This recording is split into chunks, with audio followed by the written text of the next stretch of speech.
Bună seara, bine ați venit în ziua 5. Este ziua în care mai discutăm despre sinuzită și frontită. Săptămâna asta despre asta a fost vorba și o să închem așa apoteotic, într-un mod unic, sper eu. V-am pregătit câteva slide-uri.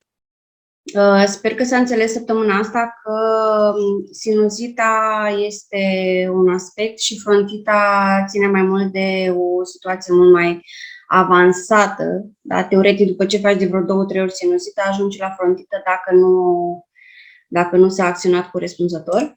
Așa că am pregătit pentru voi, ca să vedeți exact implicarea echipei Dăruim. Da? Suntem o echipă încă în creștere, dar suntem deja implicate foarte mult, mai mult decât am fost la început,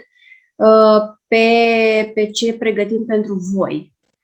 Și am zis că corect ar fi față de voi să vedeți și prețurile produselor pe care noi le folosim în fiecare protocol, să aveți o idee cam despre ce este vorba. Nu o să stau să vă citesc de pe slide-uri, v-am obișnuit că eu prefer să fiu mai practică și să vorbim de experiențe și așa mai departe. Aveți în față acum prețurile pentru protocolul de sinuzită. V-am pregătit și pentru frontită, da? În cazul, dacă vă aduceți aminte ieri, Galina Sârbu ne-a explicat în cel mai mic detaliu despre partea de frontită, care în general e cumva denumirea în cazul bărbaților a situației respective. Da? La fel aveți prețurile, avantajele, le vedeți clar ce înseamnă să fii membru și ce înseamnă să comanzi fără să ai un cont individual, doTERRA. Dar aici aș vrea să vă îndrum către persoana care v-a înscris în îndrumare și nu numai. Aș vrea să discutăm puțin despre importanța îndrumătorului, persoana care o aveți pentru susținere, pentru explicații, pentru. O să fac o analogie eu la locul de muncă, în echipa în care sunt momentan. Avem un termen și anume buddy. Este pentru cei nou veniți în echipă. Da? Cine vine nou în echipă primește un buddy, un prieten care are mai multă experiență în acea echipă pentru a-i arăta și pentru a-l îndruma către diverse, da? O persoană față de care poți adresa orice întrebare, orice nelămurire, nu știu, orice, da? De concedii, de orice ar fi, că e de activitate. Da? Asta avem și în echipa Dăruim. Importanța îndrumătorului este foarte mare. Eu mi-aduc aminte când m-am înscris, dar chiar și înainte să mă înscriu, aveam aceeași legătură cu îndrumătorul meu și de fiecare dată când am dat de o provocare sau am întâmpinat o situație, că era o situație a corpului, că era o situație emoțională, nici nu are importanță. Da? Orice situație de genul ăsta, legătura cu îndrumătorul trebuie să existe. Spun asta pentru că în echipa noastră, în Dăruim, noi suntem aproape de fiecare atunci când suntem solicitați. Da? Orice mesaj primit are un răspuns, orice întrebare are un răspuns. Orice. Da? Nu aveți cum să știți la început tot.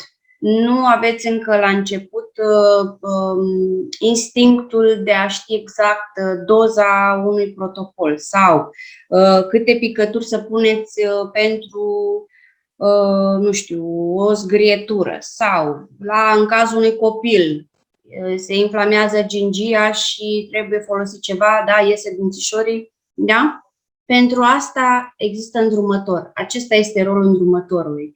Vă îndrum către el sau către ea, da? Pentru că aveți nevoie, eu personal am avut nevoie am în continuare, chiar dacă am deja câțiva ani experiență, mereu avem nevoie pentru că îndrumătorul va căpăta mai multă experiență ca noi, pentru că are mai mulți ani deja în doTERRA și în utilizarea uleiurilor. Și, bineînțeles, fiecare are experiența personală.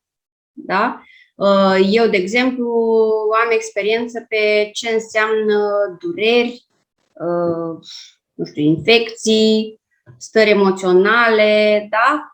Sunt alte persoane care au o grămadă de experiență pe situații de bebeluși, mămici, nu știu, graviduțe și așa mai departe. Da? Deci aveți încredere în îndrumătorul vostru și construiți-vă relația de prietenie, pentru că asta suntem, ca să vă fim alături și să vă fie ușor și să experimentați cu drag uleiurile și orice variantă holistică pe care până la urmă natura ne-a oferit-o. Vreau să punctez asta pentru că am primit diverse întrebări și mesaje și am vrut să subliniez acest aspect. Este foarte importantă relația cu îndrumătorul pentru că de asta suntem o echipă. Da? Așa. N-am să intru în foarte multe detalii vis-a-vis de faimoasa promoție de luna aceasta. Știu că toată lumea se bucură că există în luna iulie, dar v-am atașat aici câteva informații. Din nou, vă îndrum către persoana care v-a înscris pentru că are experiență și are toate informațiile necesare pentru voi. Așa, pe scurt, este vorba despre cei care se înscriu, care își fac cont luna aceasta. Da, la o comandă minimă de 100 de PV, asta înseamnă aproximativ 100 de euro, da, aproximativ, va primi ca recompensă 50 de puncte. Practic înseamnă aproximativ tot 50 de euro îi primiți înapoi și persoana care se înrolează, da, care își face cont, dar și îndrumătorul, ca să zic așa. E destul de rară promoția asta, așa că eu vă recomand să profitați din plin. Și aveți aici un pic de ajutor, că nu toată lumea știe ce să comande la înscriere, da? Mai ales la o promoție de genul ăsta trebuie să fie minim 100 de PV. Da? Și atunci aveți un pic o îndrumare aici, puteți comanda kituri. Da? Și aveți aici câteva kituri. Home Essential Kit, care după părerea mea este unul care toată lumea trebuie să-l aibă în casă, pentru că conține uleiurile care, din punctul meu de vedere, sunt ca o trusă de urgență. Da? Are mela, are unguart, are peppermint, are lemon, dacă nu greșesc. Adică are câte puțin din toate. Deep Blue, care la fel este foarte important în diferite situații. Deci e cumva baza. Da? Dar aveți și kitul pentru copii, da? Cine are copii sau poate doriți să-l dăruiți cuiva. Repet, discutați cu îndrumătorul pentru cât mai multe informații și profitați de această ocazie. Cu siguranță e o șansă unică. Am fost întrebată la un moment dat despre sinuzită, că tot am lucrat în această lună împreună cu echipa pentru subiectul ăsta. Eu m-am confruntat cu situația asta acum ceva ani, cred că undeva în 2015, dacă nu greșesc, și obișnuită cu alt fel de tratament, ca să zic așa, foarte târziu am apelat la varianta naturistă, ca să mă exprim.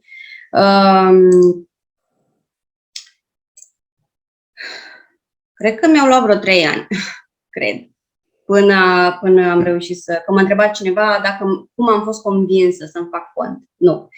Nu m-a convins nimeni, ba chiar îndrumătorul meu, 3 ani de zile știu că îmi tot explica foarte multe detalii despre uleiuri, ce fac ele, cum lucrează și așa mai departe.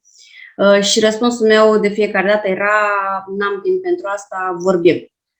Așa. Dar în momentul în care am ajuns în faza acută a situației respective, eram deja de la sinuzită, medicul spusese că ajunsesem la rinosinuzită maxilară. Deci, ca să înțelegeți, infecția ajunsese deja cam peste tot. Adică eu dimineața nu reușeam să mai deschid ochii din cauza durerii. Și normal, am stat în concediu medical pentru că nu eram aptă de muncă. Da? Deci, ca să înțelegeți gradul durerii. Și atunci nu aveam încă cont, știu că am solicitat ajutorul pe un grup de uleiuri și toată lumea a sărit în ajutor, fără excepție. Fiecare cu ce a folosit în protocolul individual, fiecare situație diferită.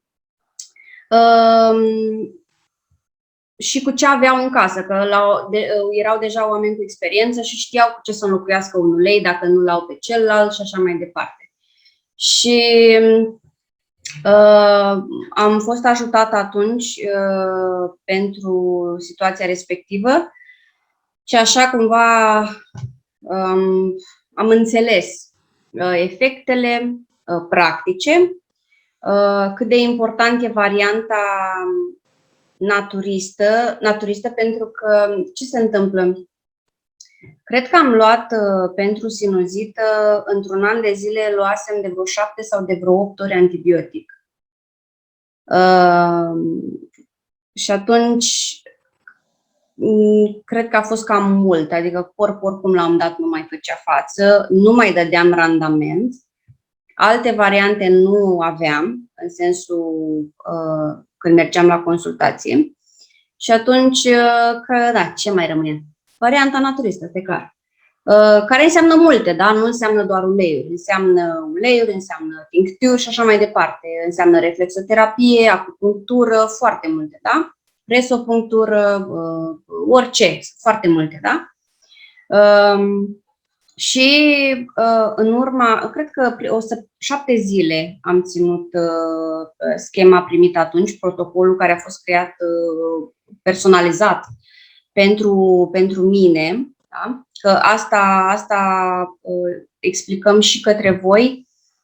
Ce facem noi în săptămâna de îndrumare este o situație generală pe baza experienței, da? A întregii echipe, dar, bineînțeles, mesajele care noi le primim în privat sau telefoanele, pentru că fiecare comunică cu îndrumătorul la telefon, adică, da? Deci noi nu suntem distanțați unul de celălalt și să nu deranjezi. Nu, când ai o situație, pui mâna pe telefon, suni, dai mesaj, da? Pentru că primești ajutor imediat. Și a fost creat un protocol individual pentru mine, care și-a făcut efectul atunci, în acele 7 zile, da? Deja am putut după aia să mă întorc la muncă, dar am înțeles că am de continuat pentru a reuși să ajung în punctul de prevenție. Da? Spuneam într-un seminar recent, ăsta este punctul în care ne dorim toți să ajungem. Să faci ceva ca prevenție. Da? Să nu mai așteptăm să ajungem într-o situație critică sau într-o situație de urgență. Nu. Să ajungem doar să fac un protocol, de exemplu, de imunitate ca să previn. Fac o prevenție. Da? Dar nu mai sunt într-o situație în care sunt nevoită să trec peste hopuri și peste tot felul de obstacole. Mă refer aici la dureri, infecții, disconfort, că sinuzita și frontita, mai ales, creează un disconfort imens, datorită durerii. Asta este factorul care nu-l vrea nimeni. Așa. Și ca să închei, pentru că, repet, fusesem întrebat cine m-a convins și cum, am fost convinsă să îmi fac cont. Dragii mei, nu m-a convins nimeni. M-au convins uleiurile că le-am testat pe mine. Cei care mă cunosc știu că sunt o persoană foarte asumată și eu verific pe mine care e doza potrivită pentru mine, mai mică, mai mare, în funcție de fiecare ulei în parte. Vreau să văd dacă asta funcționează la mine, cum funcționează la mine, dacă trebuie să mai plusez cu ceva, eu pe mine verific. fiecare produs în general. Deci nu, pentru că sunt pacient atipic și atunci de obicei ce funcționează la ceilalți, la mine nu prea, trebuie ajustat altfel. Da? Asta vă îndrum și pe voi și vă recomand. Nu trebuie să mă credeți pe mine, verificați voi exact ce vi se potrivește și ce e bine pentru voi, că doar voi știți asta, noi doar vă sprijinim și vă îndrumăm în funcție de experiența noastră, dar voi sunteți cei care observați mai bine, pentru că voi stați cu voi și voi știți cel mai bine ce și cum funcționează și ce simțiți și ce anume aveți nevoie. Da?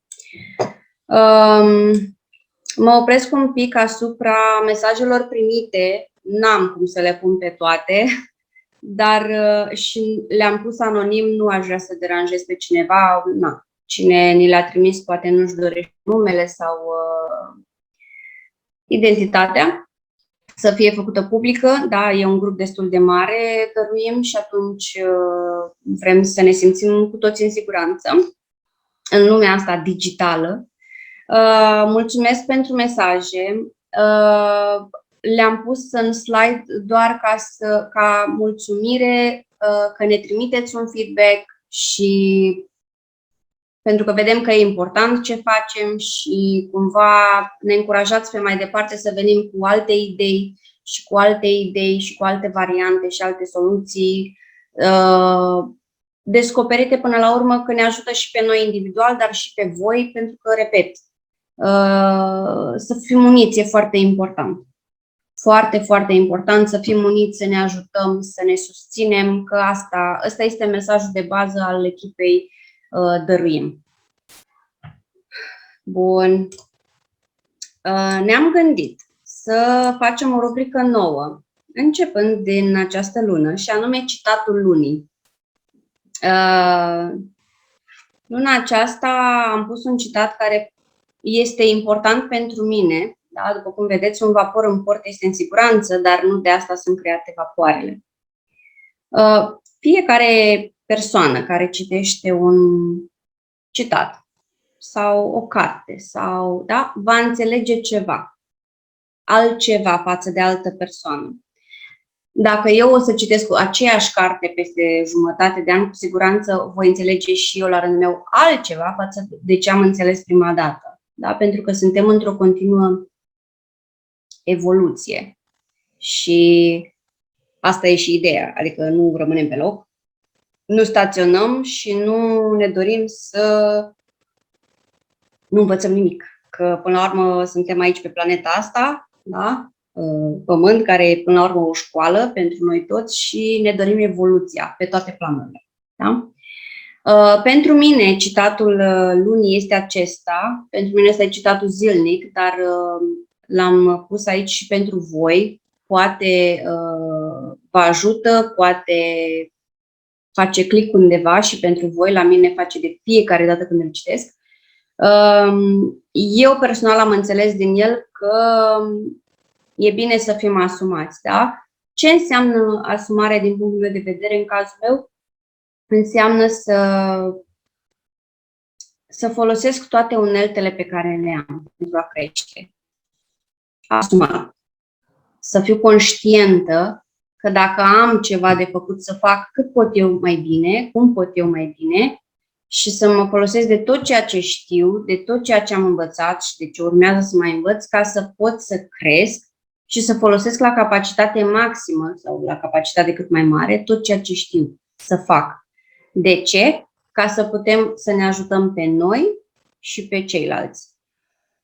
Asta cred că, asta am înțeles eu, rezonează cu mine citatul. Vă recomand să căutați citate care rezonează cu voi. Din punctul meu de vedere, schimbă viața, schimbă mentalitatea, schimbă multe. Sunt mesaje și voi știți asta pentru că sunt convinsă că avem printre noi oameni care citesc foarte multe cărți de dezvoltare personală, care au fost și vor continua să meargă la cursuri de dezvoltare personală, da? Sau chiar să învățăm mult mai multe din partea holistică, din partea naturii, chiar și a uleiurilor esențiale. Și Orice lucru citit sau observat ne schimbă. N-ai cum să rămâi la fel după ce citești ceva decât dacă, nu știu, nu-ți dorești. Asta e altă discuție. Dar oamenii pe care noi i-am întâlnit în grupul Dăruim și oamenii din echipă cu care discutăm săptămână de săptămână sunt într-o continuă creștere și asta ne dorim pentru toată lumea, să evoluăm și să creștem și să învățăm să avem cât mai multă cunoaștere. Până la urmă, asta este esența, asta este scopul și motivul pentru care noi am venit aici. Asta se aplică și cu uleiurile. Da? Mă întreba cineva recent despre un ulei, că a citit pe grup că face nu știu ce. Da, nu avem cum să scriem pe grup toate 100 de chestii care le face un ulei, că un ulei nu face un singur lucru. Da? De exemplu, Air, că tot l-am în difuzor acum, toată lumea știe că ajută la curățarea sinusurilor sau... Eu personal îl folosesc în difuzor cu lemon, da? Cu lămâia, și mie personal, pe lângă faptul că mă ține într-un echilibru, da, al sănătății, pentru că Air-ul este un blend, da, care conține mai multe uleiuri, îmi creează o stare de liniște, iar împreună cu lămâia mie îmi dă o stare de fericire, mă simt bine. E starea de bine și de confort de-a întregul. Da? Adică eu dimineața știu clar că încep în difuzor cu lămâie, că mai pun ceva pe lângă lămâie, e altceva. Dar eu încep cu difuzorul dimineața. Da? Vă recomand și vouă, dacă nu lucrați de acasă, eu lucrez de acasă, puteți folosi rolonurile, să le luați cu voi, ce vă face plăcere, ce vă schimbă vouă starea și emoția înspre confort. Da? Înspre starea de confort. Sper că v-a plăcut ideea de citatul lunii. Dacă vă doriți alte citate să le vedeți în prezentare, puteți să ne trimiteți în privat mesaje către adminii grupului sau chiar către mine, de ce nu? Și cu drag le punem în prezentare. Dacă aveți vreo plăcere anume a unui citat în mod special. Alege ce este potrivit pentru tine. Asta este o dorință noastră. De ce? Intrăm în contact cu foarte multe persoane. Mă refer prin mesaje sau suntem sunați sau da, pentru îndrumări, sfaturi, protocol și așa mai departe. Primim multe întrebări și toate duc cam spre același lucru. Da, folosim uleiurile. Vreau să înțelegeți un lucru, că nu știu, perioada asta eu personal am întâlnit persoane care încă intră în jocul ăsta, ca să zic așa, că nu vreau să zic că au mult de lucru, intră în jocul ăsta nou pentru ei ca să-și recapete încrederea de sine și iubirea de sine. Da?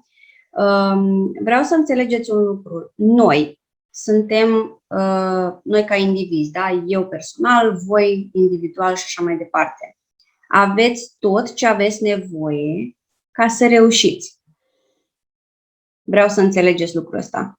Nu puteți întreba, normal că suntem interconectați, de asta comunicăm ca să aflăm cât mai multă informație, dar vreau să înțelegeți că voi știți cel mai bine ce e potrivit pentru voi. Nimeni din exterior nu poate să vă zică că nu e așa, că n-are cum. Da? Ce e potrivit pentru mine doar eu știu. Da, mă folosesc de o informație care am aflat-o. Da, pot să întreb în stânga și în dreapta ca să am și alte păreri, că nu pot să consider că eu sunt cea mai deșteaptă și eu le știu pe toate, da? Nu. Dar după ce culeg toate informațiile, eu știu până la urmă, eu iau decizia. Asta vă recomand și vouă, că voi simțiți. Sunt momente, știți și voi, că nu trebuie să vă duceți pe rațiune. Am discuția asta împreună cu voi acum, pentru că și în cazul sinuzitei și inclusiv ce am discutat în săptămâna de îndrumare luna trecută și acum 2 luni și tot așa, totul se rezumă la decizia pe care voi o luați. De asta vă îndrumăm de fiecare dată, așa cum și noi la rândul nostru am primit îndrumare, să îmbinați, de exemplu, NMG-ul cu uleiurile. Da? Uleiurile își fac treaba lor, NMG-ul își face treaba NMG-ului. Da? Adică e important să știm conflictul. De ce am ajuns în punctul ăsta de sinuzită, de exemplu? Există un conflict emoțional acolo. Odată depistat, deja 50% din situație e soluționată. Uleiurile vin efectiv să susțină mai departe corpul pentru a-și reveni. Așa cum e potrivit pentru voi. Da? Sunt foarte multe terapii unde se folosesc uleiuri sau, da, și toată lumea întreabă despre același ulei. Dar de ce un ulei face mai multe lucruri? Pentru că pentru mine uleiul o să facă ce e potrivit pentru mine. Același ulei o să facă ce e potrivit pentru voi. Da? Vreau să înțelegeți lucrul ăsta, e foarte important. Mie mi-a luat ceva să înțeleg asta și atunci vin către voi ca să vă spun din experiența mea, să vă ajute. Dacă e potrivit pentru voi, repet. De asta am pus acest slide. Alegeți voi, aveți încredere în voi că puteți, că reușiți, că normal că reușiți, că de asta sunteți aici și prin tot ce faceți voi, că asta faceți voi, că odată ce sunteți deja în prezentare cu noi și folosiți uleiurile, e clar că vă doriți evoluție și e clar că vă doriți să ajungeți în punctul vostru maxim de binestare, de înțelepciune, de sănătate, de iubire și așa mai departe. Cu asta mi-am dorit să închei săptămâna. Vreau să mulțumesc întregii echipe pentru sprijin, pentru suport și pentru comunicarea pe care o avem între noi. Vreau să vă mulțumesc vouă pentru faptul că sunteți alături de noi de fiecare dată, pentru că avem întrebări de la voi. Pentru noi asta este un semn că facem ceva bine. Da? Și că ne dorim să fie toată lumea bine. Da? Nu susținem individualitatea, ci dorim să fie cu adevărat o echipă care comunică și care se sprijină, da? Unul pe celălalt.